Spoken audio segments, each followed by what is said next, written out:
From the farthest reaches of the galaxy, the Midwest, you're watching Beyond the Blast Doors live. It's episode 71 of Beyond the Blast Doors on a Sunday morning, and everyone is being so kind to me because it is a Sunday morning. It's episode 71. David's by himself. Actually, I'm not. You and I are together having the Star Wars conversation, but I have a completely new configuration that you're probably not able to see in this moment, but I've got like a monitor here now, and I've got a sound mixer over here now, and we are just working together and making sure that we can finally talk about this freaking trailer because it has been almost a week since that official final trailer for Rise of Skywalker dropped on Monday Night Football. The Black Series Rebels were correct. It dropped in all of its glory. And what I want to talk with you about on this episode is I want to just focus on the impact of the trailer. We'll go through the trailer. Of course, comment down in the live chat as we go. Let's talk about all the things that we found. Let's talk about the things that we like. Let's talk about maybe some of the things that we don't like. But let's have that conversation, that Star Wars conversation about this final trailer. And I feel weird saying it's a final trailer. And if you read my story on BeyondTheBlastDoors.com with that I did with Marie Wilson, I said this very same thing. Is it the final trailer or is it the trailer? Because if you go back to Star Wars Celebration, it was, 15, 20 seconds of footage. That was a teaser. We anticipated getting a trailer for D23, but we only got 10 seconds or so, 4 seconds or so. There was only like 3 or 4 new shots, right? And so this to me is just the Rise of Skywalker trailer. We're still awaiting the international trailer, but we had the opportunity to take a look at this 2.5-minute trailer where we get to see a bunch of new visuals. I don't know how much of the plot we get. I think very little, which I go back and forth on. I think it's exciting that we have the general idea, right? Rey, Kylo are going to have to face off. There seems like this new threat beyond the First Order is the Emperor, but we're not sure where Rey and Kylo had their conflict. We're not sure how the Emperor factors in on this. Does Kylo this whole time know the Emperor is around? I would think not, because he reports only to Snoke. At least that's what we see in Force Awakens and The Last Jedi. But there has to be something has to happen, or maybe some kind of object has to allow the Emperor to show up. That's my speculation, because I would feel like if it was common knowledge that the Emperor was around, Kylo would be snickering about this going back to The Force Awakens. So I really do think that when we hear the voiceover, and we'll talk about this coming up here in the trailer, is that when you hear the Emperor talking about how they're coming together, it's their destiny, whatever that verbiage is. I think the two have to come together to unlock whatever allows the Emperor to show up. But again, that's speculation. I don't know anything. Don't take that for fact at all. Not that I'm an unreliable source, but I just don't want to build up your expectations, right? Let's go ahead before we get started and jump down into the live chat. I got the headphones on today because we were going to go through this trailer, and I want to be able to listen with you. I do want to ask, let's see here. First things first, Rural Farm Boy, hello. Gannon136, Patrick is in the live chat. We got Neil with us as well. Neil is the greatest person in the Star Wars community because he's the most positive person. And even on your worst day, you can be like, well, Neil's here, and he's super nice, and he makes me feel like I'm not an idiot talking to a microphone. So Neil's the best. We got John Boffman. We have Miss P with us. Riding solo, guys, Gilbert is not here today. He had a wedding last night that he had to attend to, and I don't obviously blame him. He should be at his friend's wedding. Jesse is still recovering, not from his surgery, though. I think he said he had a head cold. So he sent me some of the things he thought about the Rise of Skywalker trailer. I don't think it's my place to tell you what his thoughts on it were. We'll have him hopefully back on next week's episode, and we'll get his take. And hopefully Gilbert as well. My understanding, he's driving back from Sullivan, Missouri right now. So to everyone in the live chat, thank you so much for joining. We're also joined with Aggressively Relaxing. He says, I figured the Death Star wreckage has become one of the places infused with the Force, like the planet of Kotor, the place Ezra met the ghost with Kanan. Okay, so that's something that we can talk about as we get into this trailer over the next 45, 50 minutes or so. We can come back to that for sure. And Neil says he really liked the trailer. It was a blend of visual beauty, but no spoilers. It was supposed to say Yoda. Yeah, I'm pretty sure. Yeah. Aggressively Relaxing was giving me a typo, and I was like, dude, I get it. I get what you're saying. You and I were right there. But I know that I read that kind of confused. Okay, so I told you what we're going to do today. Jumped into live chat to say hi to everybody. As we go through this trailer, I ask that you please tell me what you like. Tell me what you didn't like.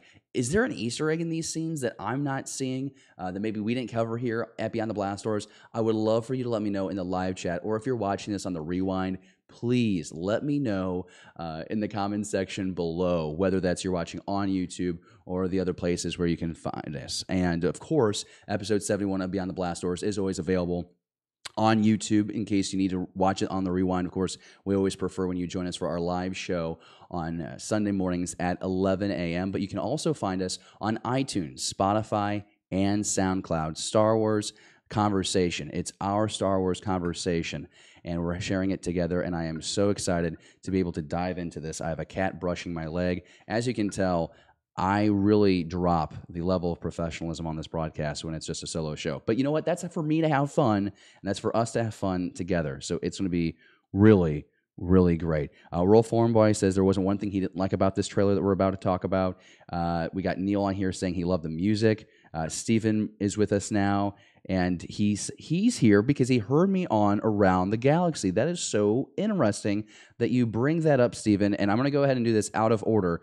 Just told you where you can always watch and listen to our Star Wars conversation, but there is an announcement that is coming tomorrow, and you need to make sure that you are hanging around the Galaxy with Pete Fletzer. He has a special announcement, and all we can show you is this, Ammo and Fletzer. That's all I can tell you. It's a really pretty logo. Announcement coming tomorrow. Be sure you pay attention to the Beyond the Blast Doors Twitter account, and you're paying attention to Around the Galaxy's Twitter account. Of course, the wonderful host there, Pete Fletzer, he did last week's episode with me. Brandon, welcome to live chat. Thank you for joining us. And he is, by the way, Brandon is with Black Squadron Podcast. I want to shout his show out. But coming up tomorrow, there is a surprise announcement that I am making with Pete Fletzer. You know him as a friend of the show. He's my friend. We have a project in the works. We're making that announcement tomorrow. We hope that you join us, but I am not going to be able to tell you anything more.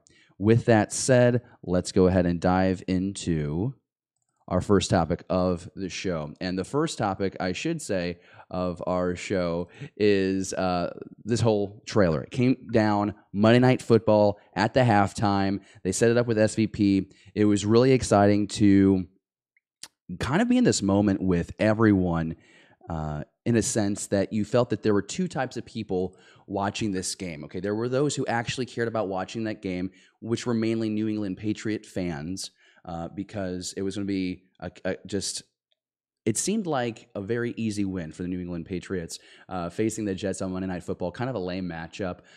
If you don't follow football in the States that closely, the New England Patriots are really good, but they're kind of smug.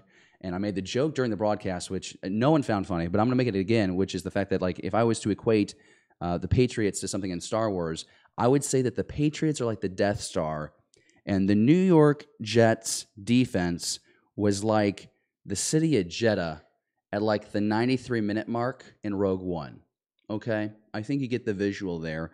They got decimated. And it was, you're watching the greatest quarterback of all time so far in NFL history do his thing. So it was pretty cool. But, you had the football fans, but then you had the Star Wars fans coming together, and it's kind of become a tradition with these Skywalker sequel trilogy films that you get to watch that trailer on Monday Night Football, and you kind of feel like while you're on standby waiting for this trailer to drop, there's someone maybe in the building next to you, in the house next to you, across the street from you in a different state. I mean, we're around the world. We're just waiting for this trailer to drop.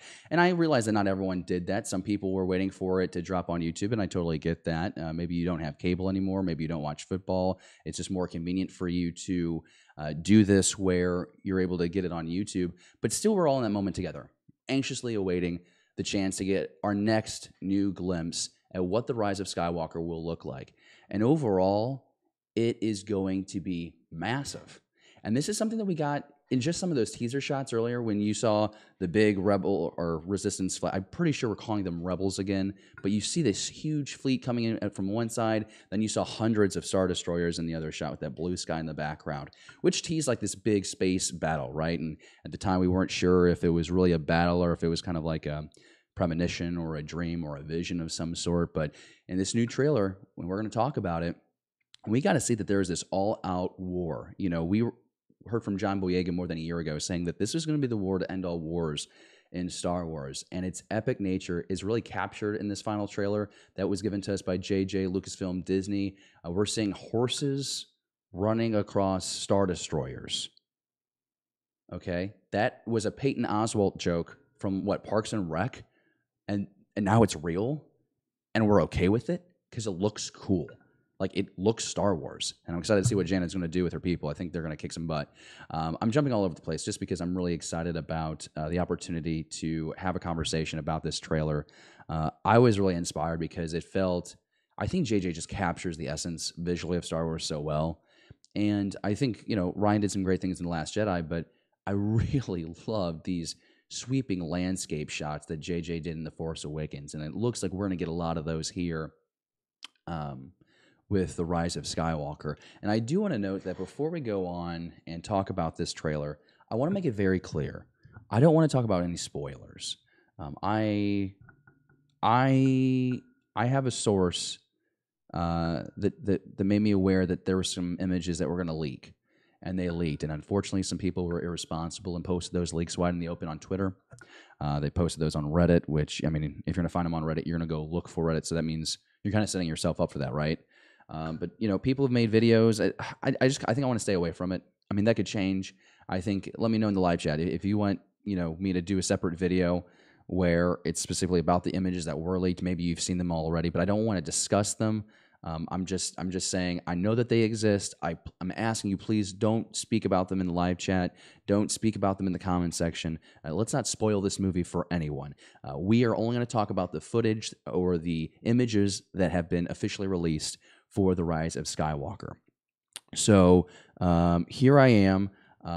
Right now, I'm looking through the live chat. I think I need to jump back in here and just see how everyone is doing, because it looks like we have a lot of people with us, which is really exciting. We got Steve talking, we've got Chris talking, we've got Gannon talking, Rolf Thornboy is in there, Tumet2 is with us, we got Black Squadron Podcast hanging out with us. Again, we heard earlier just moments ago from Brandon, who's on that show. Neil is still with us. Right, no spoilers at all. We also have Daniel's Hot Topics joining us. He says, OMG, the Star Wars Episode 9 Rise of Skywalker trailer was awesome, but I am so sad this is the end of this Skywalker saga. Well, depending on what articles you believe on the internet, apparently that there's a Kylo Ren movie in development. There's a movie in development for any possible character that could possibly helm a movie on his or her own. You know what I'm saying? Production companies, Lucasfilm, they're developing 12 different projects probably right now, and they're just trying to find the next one that's going to stick. Of course, our most recent project we learned about was at D23 with Kenobi, and so I'm really excited to learn how that comes to fruition. But, oh yeah, there could be a Kylo Ren prequel movie. There could be a Kylo Ren series for Disney+. I take that with a grain of salt. But you know what? People are going to report what they want to report. You can report anything when you want to report on rumors. So want to say thanks again to everyone hanging out in the live chat. Really excited to talk about this trailer. And let's go ahead and do it. And I think the best way to do this would be I have a second monitor here queued up. And this is a different setup for me. So please be patient with me while we do this, because there's a chance that I mess this up. And it's not like we haven't restarted this episode once, right, today? Everyone joining me with the live show, being very patient. But I do want to say a big old shout out before we go any further to the 12 people hanging out in the live chat with us right now for episode 71. Be sure you're commenting in the live chat if you haven't already. Be sure to give us a thumbs up. Subscribe to the channel if you haven't already. Share us with your friends and followers on social media. We just want to expand our Star Wars conversation.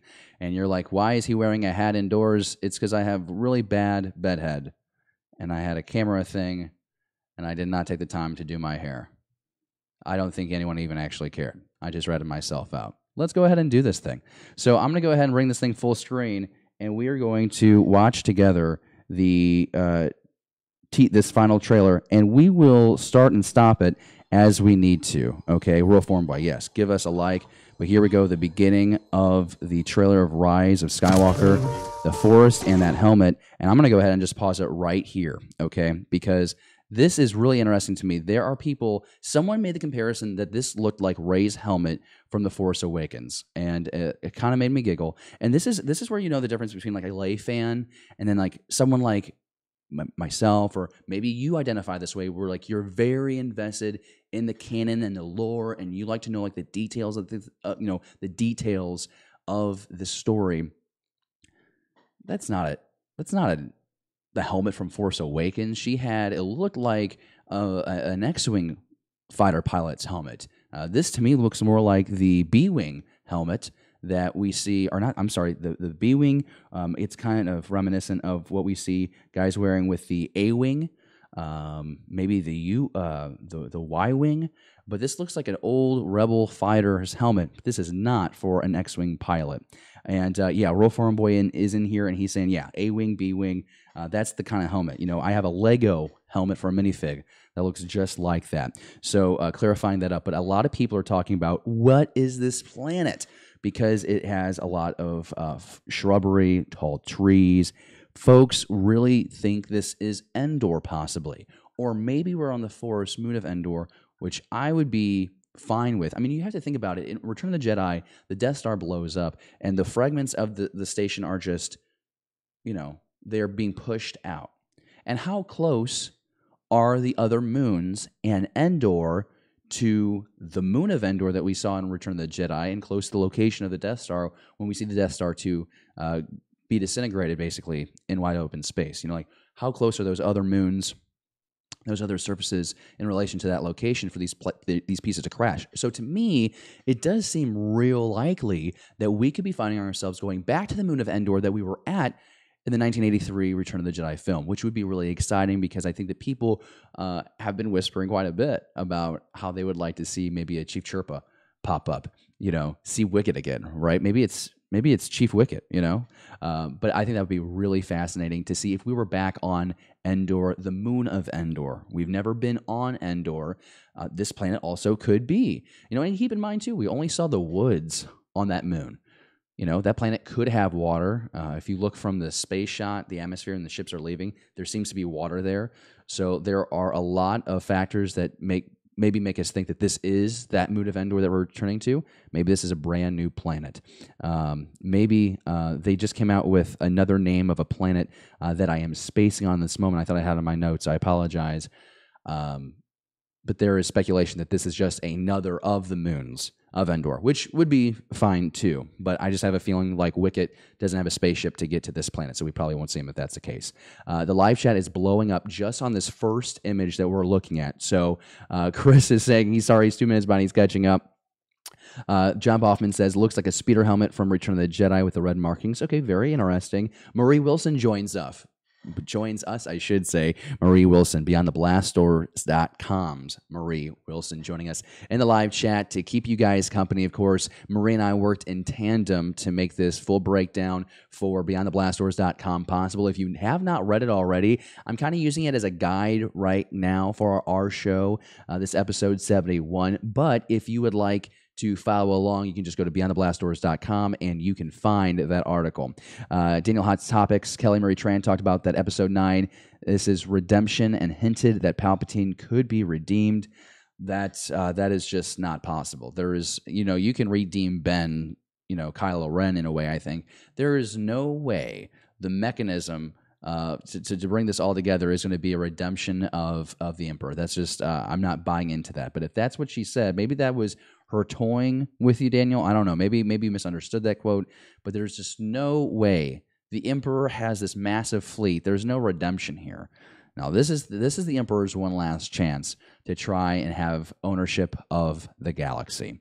Okay, so here we are, and we do see, I'm going to try and bring this over here. Right here, it looks like this looks to be like a training droid that's taking shots at Rey. So let's go ahead and start this thing back up, and let's see what we got here. She's running in the woods. Instinct. This is a really great shot. I love this shot because she's going to make this jump, and then she's back here.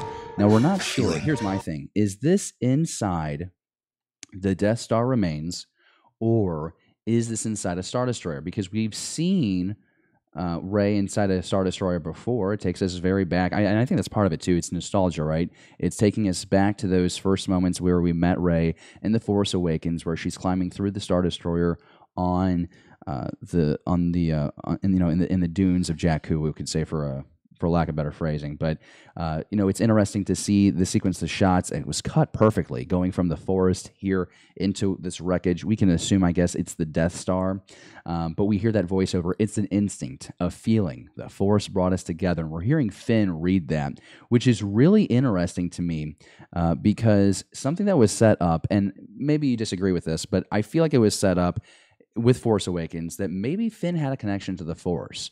There's been awakening. Have you felt it? And then he popped up out of the screen with the sands of Jakku behind him. And so I've always kind of been pulling for it, that he was maybe Force sensitive. He could tap into it. He could help kind of build this new Jedi Order with Rey. His character went a different path in The Last Jedi, but it looks like Finn is going to be front and center. And so I think it's interesting that Finn is saying the Force has brought us together. He at least believes in the power of the Force, but can he tap into the Force? That is the question, and that's what we'll find out come December 20th of this year. Also, I want to throw this out here. Note from Marie, although these being an actual continuous shot does work and would be super cool and Force-like, my money's on editing, making this magic happen. Yes. So one theory out there was the fact that maybe this was like a Force vision or like a premonition or maybe a dream of Rey's where she's like training, but then she finds herself on the Death Star, and she's like being influenced, like her mind is being hacked by the Emperor, maybe.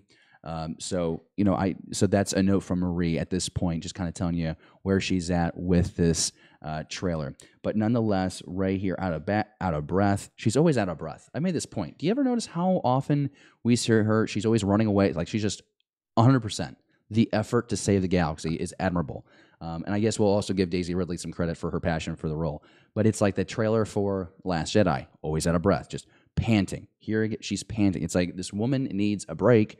She needs to catch her breath. Okay, so we are going to get this thing back going.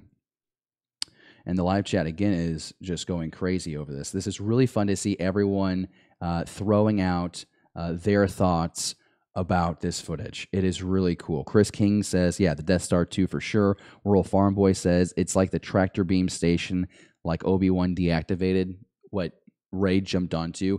That would be interesting, but almost like too convenient, right? Because later in the trailer, we're going to see that shot where they're in the throne room, and I'm thinking, how is that throne room so well intact? But that's, movie magic, right? To Med 2, the jump scenes are not together. It takes place at different times and just edited together, which I think also alludes to a greater point. Is like, how much of this footage have we seen that's in the first two acts of this movie, and how much have we seen in that final third act of the film?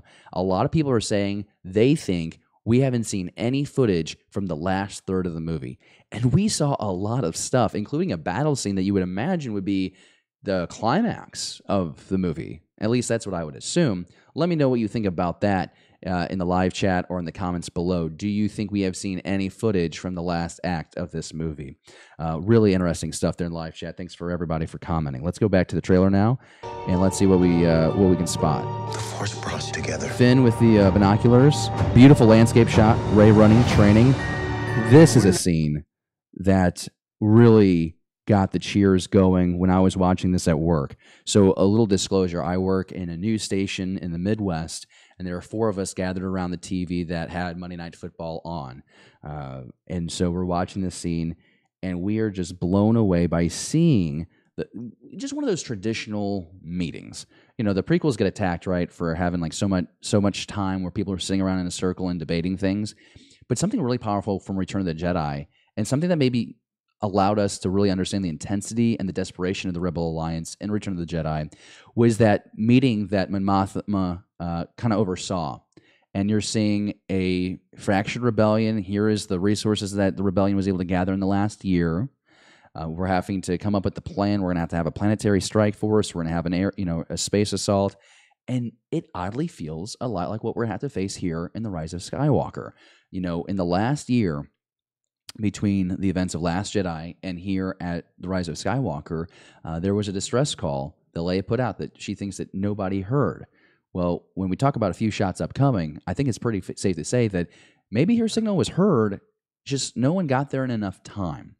And now in the last year between when these two events take place, the resistance, or what I'm calling now again the rebellion, has rebuilt its forces, has its strength. And we're going to talk about all the great different forces that we're seeing here present itself in this trailer that suggests the Rebel Alliance will have a great chance of taking down whatever this threat is that the Emperor is somehow concocted. Operation Cinder 2.0, I don't know, but we'll get there in just a little bit. I want to come back over here, and Neil says he does not think much of the third act has been shown or will be shown. It's JJ, and that's right. JJ is known for misdirect and having fun with his audience. JJ would probably prefer not to do any kind of trailer, but a trailer is, in a lot of ways, a commercial for a movie. You got to sell the product to the consumer, and so you have to show something. But based on the interviews that I've watched of JJ, the less footage he has to show of his movie, probably the happier he is. And I make no judgments. It's not like I know the guy personally, but he just takes a lot of pride in his work, and he wants his audiences to really embrace and enjoy the show in the moment. Okay, so let's go back here. We're going to hit play. Oh, I didn't even talk about this scene. The fact that we think that this might be, this is clearly under a ship, but we're trying to figure out what kind of ship this is. If you read our article on BeyondTheBlastDoors.com, and Marie, you're in the live chat, correct me if I'm wrong, but we think that this is a Tantive 4-like cruiser that this meeting is being conducted on. And I'm going to take this full. I want to have this full because you're going to see Lando sitting down. I made it the joke earlier, but what if that was Broom Kid to his right? He's got like a newspaper hat. I don't think it's him. There's speculation that is Akbar's son over the right shoulder of Lando. You have Poe standing a little further to the right. Rural Farm Boy is saying that it's pronounced Tantive. Okay, I have never pronounced it that way. Sorry, bud. Anyways, you're looking around and you're seeing a lot of these pilots hanging out, listening to the conversation that's being had. You see C-3PO there on the left as well. A lot of new faces. So it's clear here that we have built our numbers up in the last time that we met. CR-90 Corvette would probably be the most accurate canon description of the cruiser that we think is here. Marie talks about that as well in our article. I really think if we're going to possibly want to have Admiral Akbar's son, I think it's pronounced Aftab, and you're going to, have this opportunity where you're going to have the rebels together, and you have all these different factions coming together to try and take down whatever this threat is. How cool would it be if JJ gave us our first appearance of a Bothan on screen? The Bothans are a persecuted bunch in Star Wars. One, because people get this confused all the time. The phrasing of how many Bothans died to bring us this information. Okay, that was for the Death Star 2, not Death Star 1. So that was a huge dilemma, struggle when we had Rogue One coming out, because everyone thought we should see Bothans. No, we didn't really need to see Bothans. Okay, but here we are. We're post-Jedi, 30 years past post-Jedi. That was redundant, what I just said. But the point being here is, let's have a Bothan in the mix. How cool would that be to see them standing alongside? Now, of course, we have descriptions of Bothans in text and such, but we've never seen one. So maybe I even see one, and I just don't even know what it looks like because I've never seen a Bothan before. I mean, I guess we know what Bothans look like. If you remember the original Battlefront games, you could be a Bothan spy. That was like an unlockable character.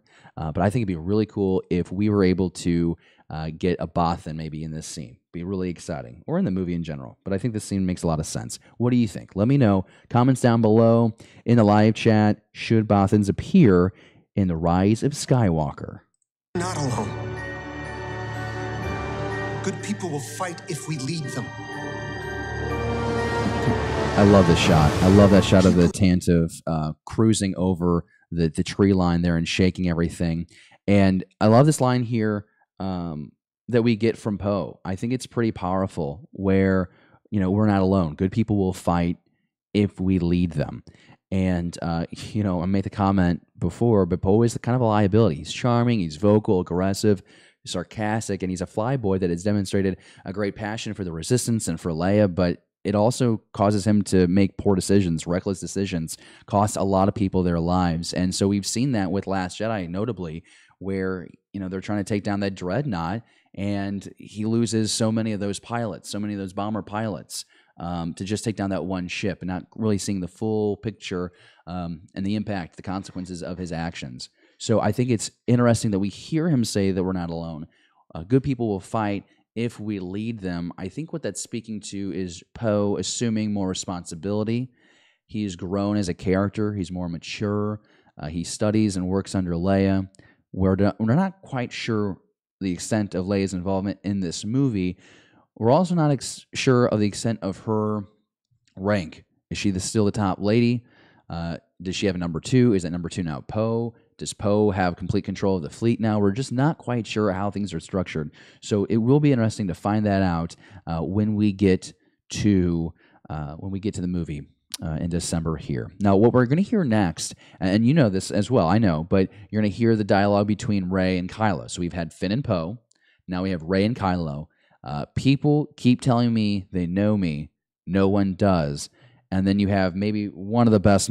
This will be a best moment of the movie if it plays out this way. I don't think it does, but I thought this was so cool how she says this and he answers. Watch this. People keep telling me they know me. We'll go back a little bit. We'll go back. People keep telling me they know me. No one does. But I do.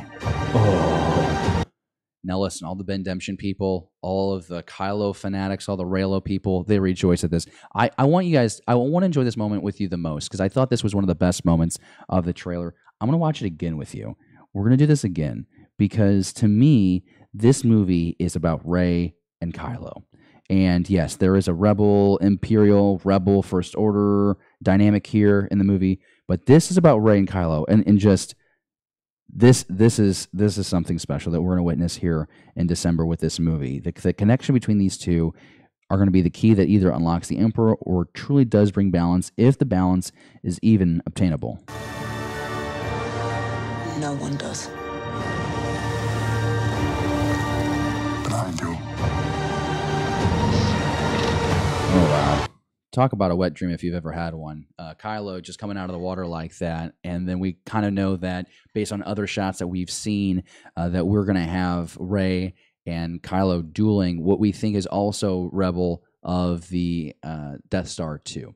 So really cool to see that scene, and I love the layout. Of course, I freeze it on this ice planet that some people are speculating it might be Kijimi. That's a planet that's a planetary name that we've had released to us that is ice, but it also has forest elements, I believe. It has a lot of different environments. So that will be interesting to see how that happens. And let's go ahead and take a look in the live chat here because I just realized that it is kind of exploding again. And so again, thanks for everyone who joins us live every Sunday morning, 11 a.m. Central, unless we announce differently, because sometimes we'll do it on Friday nights. But thanks for being here. Live show right now. We got 13 people watching.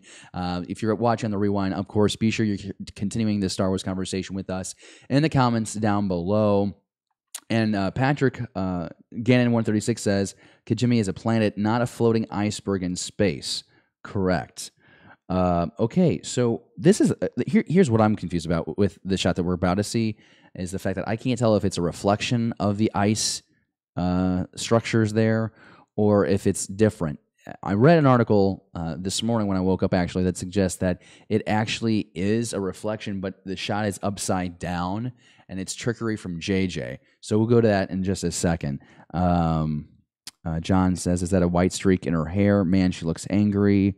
Rural Farm Boy says Kef Burr, possibly. Okay, interesting. Chris King says no clue, but I bet Han knew her too, and possibly even Chewie. I'm not sure.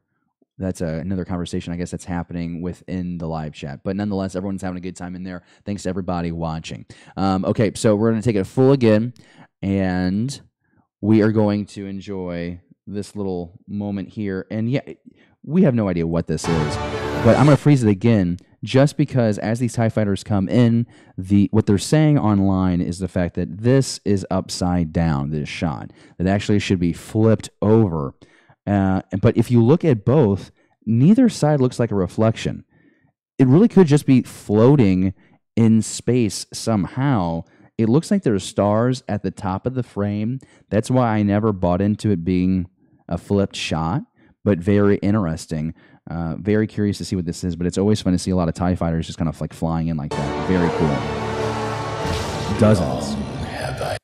Oh, I tried to freeze it at the right moment. But yeah, we just got into the voiceover from the Emperor, and this is a really special opportunity in the trailer for a lot of reasons. One, it's nostalgic in the sense that if you know anything about the Return of the Jedi Ralph McQuarrie concept art, this was the original throne that the Emperor was going to sit on, that you would have seen a Vader bowing down, I think is how that image looks. I don't have it to pull up, but that's what it is. And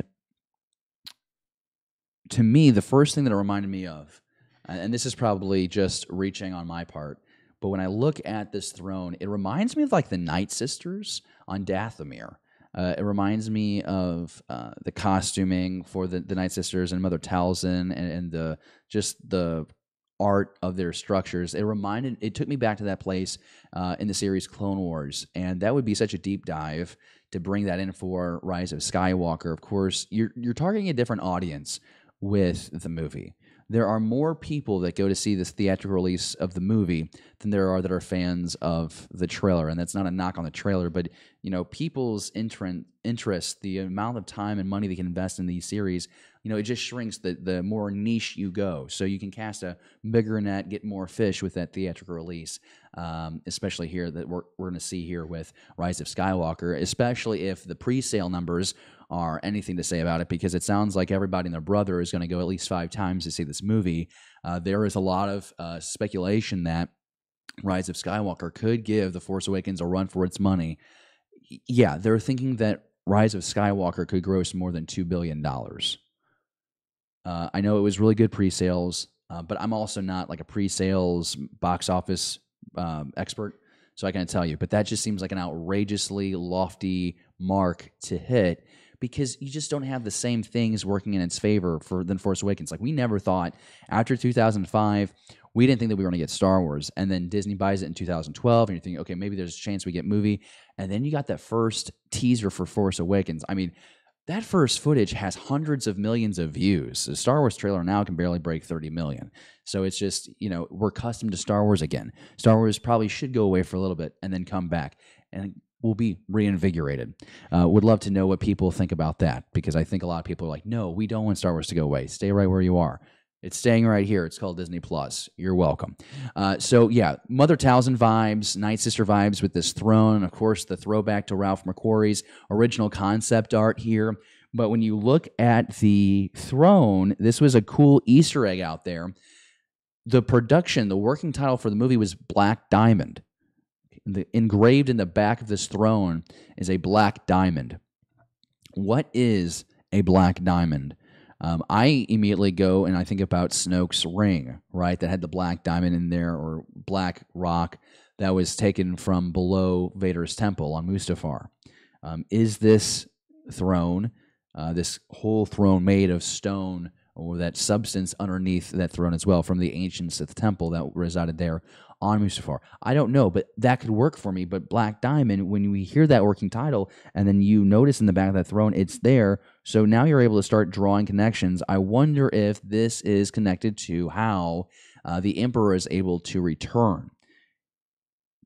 Is this Black Diamond? Is this object? I don't know what word to use for what I'm trying to describe. So the only word I know that's similar to what I'm trying to describe is a Horcrux that we got in like Harry Potter. Tom Riddle split his soul into so many different pieces. All these Horcruxes, so he could always come back, right, and try, to take over the world again, or, get rid of Muggles, whatever the dilemma was.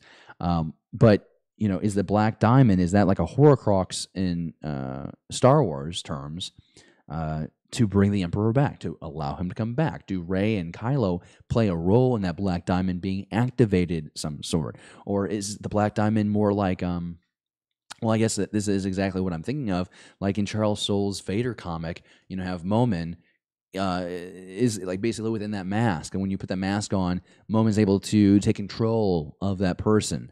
And that's how the temple for Vader was actually designed, that we learned in that comic book. So very interesting. Yeah, obsidian is the material there that is in the ring that is the material that I'm speculating that this throne is on. And of course, I'm not making that speculation myself. There are a lot of people with that same theory. So I am not trying to take credit for anyone's idea there. But I do think it's interesting to have a conversation about. We'll also, this episode is pretty much going to be about the trailer, but I do want to talk about something else that is connected to Snoke's ring and that ring with obsidian in it. So stick with me on that. But yeah, really cool shot. Love this thing. I'll stay ahead and double box with you as we finish this up. But we're hearing the voiceover now from the Emperor. And you're getting 3 phrasings here. You're getting, long have I waited, and now you're coming together is your undoing. If I were to put money on it, and I don't bet because I don't make enough money to be financially comfortable and throw away my money, but if I did, I would say that these 3 phrases do not happen together. I think they are separate instances, separate conversations, and then it's like, who is he talking to? Because he could be talking to Rey, he could be talking to Kylo, he could be talking somehow if like Snoke was actually still around. I mean, we saw him get cut in half. We pretty much assume that Snoke is gone for good. We haven't seen him in any of these trailers, teasers, any of the promotional stuff. Maybe there's another underling that the Emperor is talking to. Is he talking to Finn? You know, maybe has Finn come along for this ride now with Rey because he has learned how to tap into the Force? That does seem a little unlikely to me, but maybe that's a thing. Who knows? He could be talking to Leia.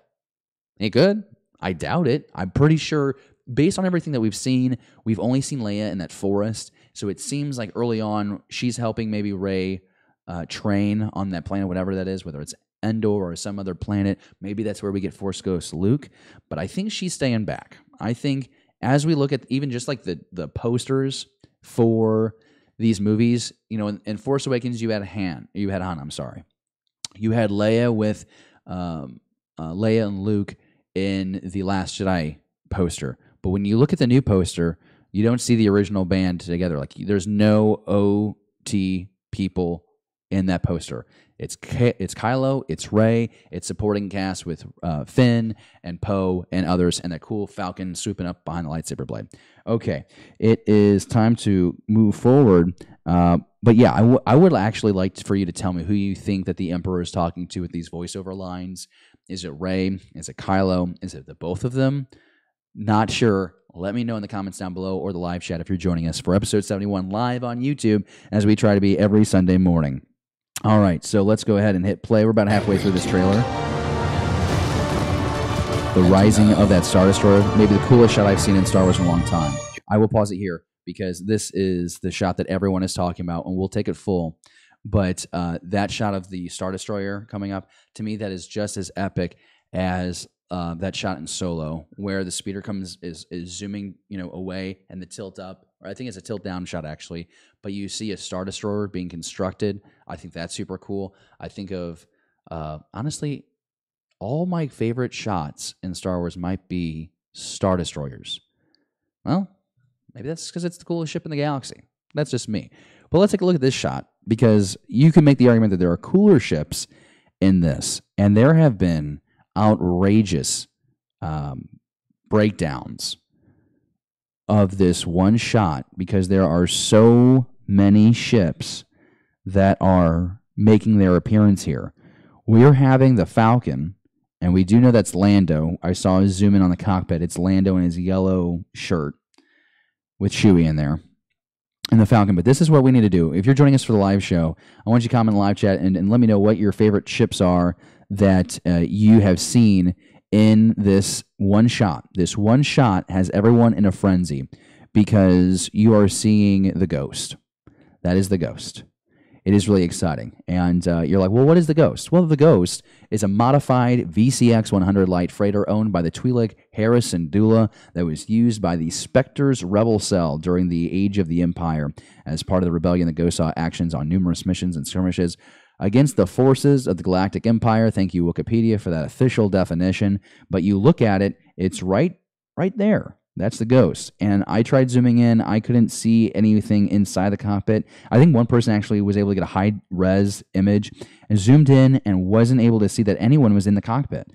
So there's a lot of theories that maybe Jason is in there, Hera's son, It would be cool to see an older Hera with her son Jason. That would be interesting. Got some Mon Calamari ships here in the background, which is really exciting. I love this John Hoey over there at Resistance Broadcast at Star Wars Newsnet.com. His idea is there should be a cruiser in this that is called the Akbar. That would be really cool. What if Akbar's son is in this movie, what if he is piloting the Akbar? That would be super cool, and I would be really into that. And just a great way to tie it. These loose ends. We need to tie up these loose ends as we get closer to the end of this movie. And we know that this is going to be the longest Star Wars movie of I wouldn't say of all time, but let's just say to date, a little more than 2.5 hours long. It's about 3 or 4 minutes longer than I believe The Last Jedi. So we got 2.5 hours about to wrap all this stuff up. We've got to work fast, and I like that little nugget because it was really sad to see Akbar get sucked out of the command area there at the beginning of Last Jedi. Okay, looking here into the live chat. Yeah, is that a Star Destroyer blasting through the ice or being pulled out by someone?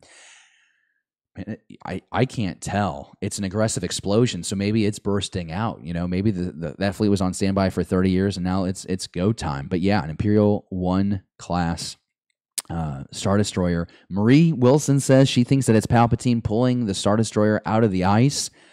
Very interesting. Ganon 136 says his favorite Easter eggs in this shot are the Ghost, the Wookiee gunship, which I believe is this one here on the bottom, the Razor Crest, the Hammerhead Corvette, and Han's cargo ship. Yes, the Han's cargo ship is, if I remember correctly, I think it's over here on the back right, somewhere around here. But yeah, it's the ship that he's piloting in The Force Awakens, like the one that captures the Falcon after Rey and Finn have just blast off of Jakku, and they get eaten up by this, what they think is this Imperial freighter. It's actually Han and Chewie. So very, very cool. But you're seeing like a lot of Hammerhead Corvettes. You're seeing the bombers from Last Jedi. Yeah, like the fact that Kyle Katarn's ship is in this shot. The fact that you have Dash Rendar's ship in this shot is incredible. When you think that you have all the Hammerhead Corvettes, there's a Republic-era cruiser in here. It's just really fascinating to see the variety, and I guess that's fan service, but it's good fan service and allows us to speculate here, especially going into that movie. Like, what if we saw Dash, or is like Kyle Katarn like brought back into this?